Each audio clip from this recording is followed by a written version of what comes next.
Joining us, the RBI report also points out that the emerging challenges from digitization are plenty. Latha standing by with those details. Latha, the RBI report flags the potential threats from digitalization as well.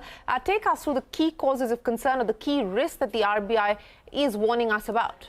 Well, absolutely. The digitalization spread is very rapid, and a large part of the document is singing its praise. It says that the amount of loans disbursed through digital channels by banks and NBFCs has risen from 6% in FY17 to 32% FY22. That's quoting an EY study as well. But the dangers, yes, cybersecurity, biggest danger. Data security is another danger. But more important are also risks to financial stability. And one is, of course, because of digitalization, BNPL, buy now, pay later, herd mentality, that leads to financial instability. Likelihood of more loans going bad.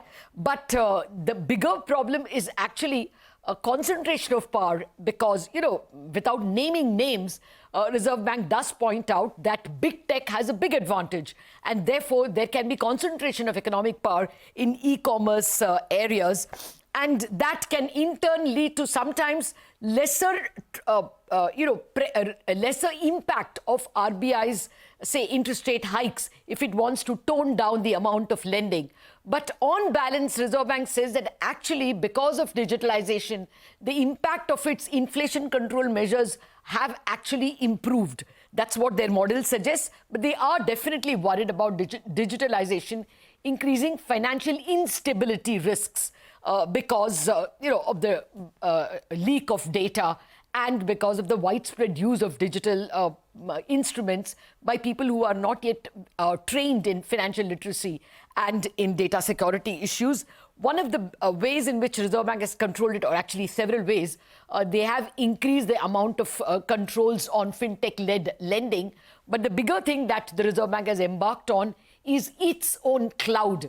The Reserve Bank is establishing its own cloud infrastructure, and thereby it hopes to improve financial security. All right, Latha, many thanks for joining us. Up next, we bring you the latest on the Delhi coaching centre tragedy where the death of 3 civil service exam aspirants in a waterlogged basement has snowballed into a political fight. That and more when we return.